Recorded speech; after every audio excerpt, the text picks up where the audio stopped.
Movies. Yeah, so it has recently been announced that the sequel slash reboot, which makes no sense to me, but that's what they're calling it, to The Girl with the Dragon Tattoo, a really cool David Fincher movie from back in, I believe, 2010, 2011, not 100% sure. There was also a That European version of it at some point. Yeah, there was also a Swedish version, which is a trilogy. Um, the Millennium books, that is the name of the book series, will be getting a new movie in the series, and they're going to be recasting. That's why it's going to be the slash reboot. And they're going to be doing the book titled The Girl in the Spider's Web. Now, this is a very interesting one because the original writer of the first trilogy, that was done, Numi Rapace, she was the actress there, and that actually had helped her have a little bit of success here in the American market because that movie was a worldwide movie. But Stieg Larsson, the writer of the original Millennium trilogy, which was the girl in the with the dragon tattoo, the girl who kicked the played with fire, and then the girl that kicked the hornet's nest or something like that, Mm-hmm. which were the original three movies as well. He actually wrote the first three books, and then he died, and then somebody else actually took over. David Lagerkrantz, I don't know, it's a Swedish name, not really good with those. Took over and wrote this fourth book. So they're actually skipping the two books in the middle, and they're going straight to the fourth book for this reboot slash sequel. Well, I guess it makes sense to reboot when you start with a different writer. So, yeah, I mean, book written by another I wouldn't call guy. it a sequel then. I would just say it's part of the. I guess it's Just a another sequel, book.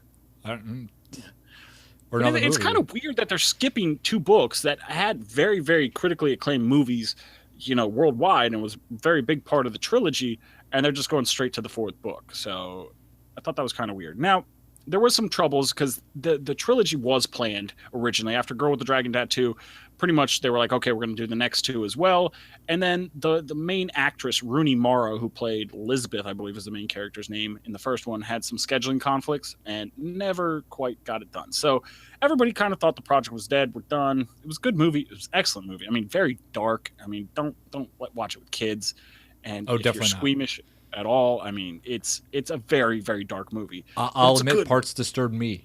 So yeah. Yeah. Thinking about parts still and disturbing. I'm not I joking. mean, That there are some very yes, disturbing parts of this very, movie. very. It's a very dark movie, and I'm not even saying that to be light. Like, I can take most dark movies. That one took it to the edge. It's just parts you just cringe. Because it's not yeah. like a horror movie where this stuff doesn't happen. It's like on the edge there of like, well, probably that some of could this kinda stuff does happen, and yeah. it's really a terrible it's- side yeah. of humanity right there.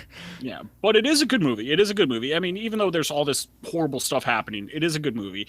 And the original one is excellent directed, excellently written, just very well done. So here's hoping for the second one. Now, for the main title character, they keep throwing out two names. The number one name is Claire Foy.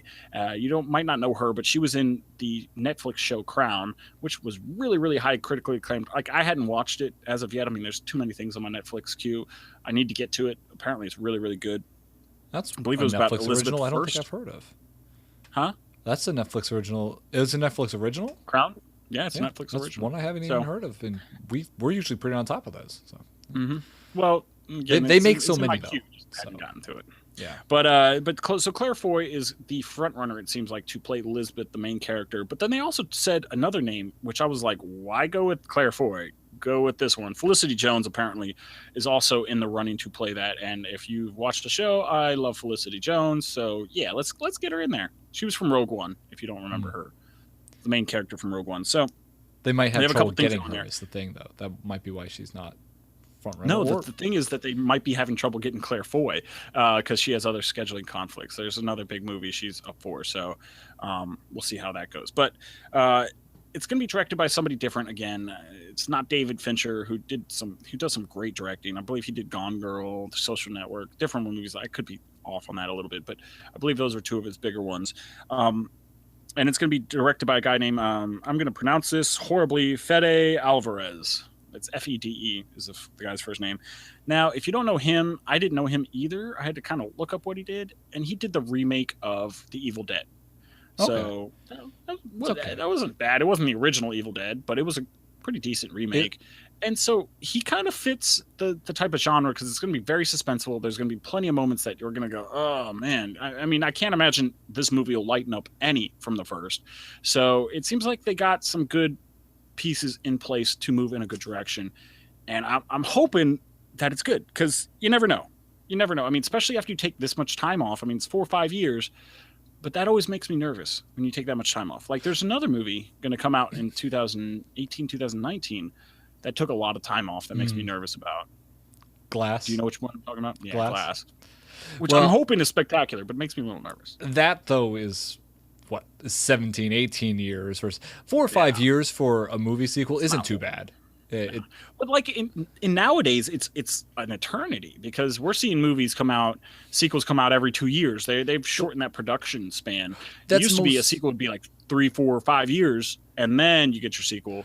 And now it's just boom, boom, boom, boom, boom. That's like mostly Star Wars, around like, though. We need a Star Wars those series where giant companies were completely behind them to begin with and planned out major sequels. like the Disney. That's why the Marvel movies can come out in such quick succession, because we have 3 a year, because they have a giant umbrella that they have everybody moving in the right direction. They've really, Marvel's done a spectacular job with all their movies. But yeah, so I'm looking forward to this film. I'm hoping they keep the same tone, even though, again, it was a little too much for me, at least, to watch for certain parts. But it kind of added to the character. It kind of showed you, like, all this horrible, horrendous stuff has happened to this girl. But she's such a strong character that she just keeps pushing through it. And, you know, I never want that stuff to happen to me. But if I could react to it sort of the way she does, kind of, not quite all the time, but, you know, but with strength, not letting it, you know, it's kind of the not letting it destroy her. No. Yeah. Huh? Not letting it destroy her. Yeah, exactly. You know, taking it and making it and using it as motivation to get what she wants. So, yeah, I'm looking forward to this movie. I will be watching it. There's no release date. I believe it's scheduled for sometime in 2018, but I don't think there's any specific release date. So, I'd say if they're going to stick by that, it's probably fall 2018 or maybe early 2019. That we'll see this movie come out, but I'm looking forward to it. Sounds like Brendan might want to watch it too, because he actually watched Girl with the Dragon Tattoo. Which Brendan watched something? Yeah, I mean, it's a rare thing. I happen to kind of have to watch it at one point, related to people playing it for other purposes. But I did watch it, so there you go. There you go. He watched it, whether he likes it or not. But hit us up. Let us know what you think. Are you excited for a new Girl movie, Millennium movie, I guess we'll call it, because all the titles start with the girl. But hit us up, let us know what you think. Comments down below, of course, at What's My Face on Twitter and Google Plus and Facebook. Oh, there's good ways of getting a hold of us. That's a new accent that I'm doing, new voice. I'm gonna do this from now on. Try and do kind of Sean Connery, but a wimpier version. This is my Sean Connery voice. I got to go deeper, and I still have that little in there, even though that's not Sean Connery. But hey, you know, I do what I do. But let's keep on a roll.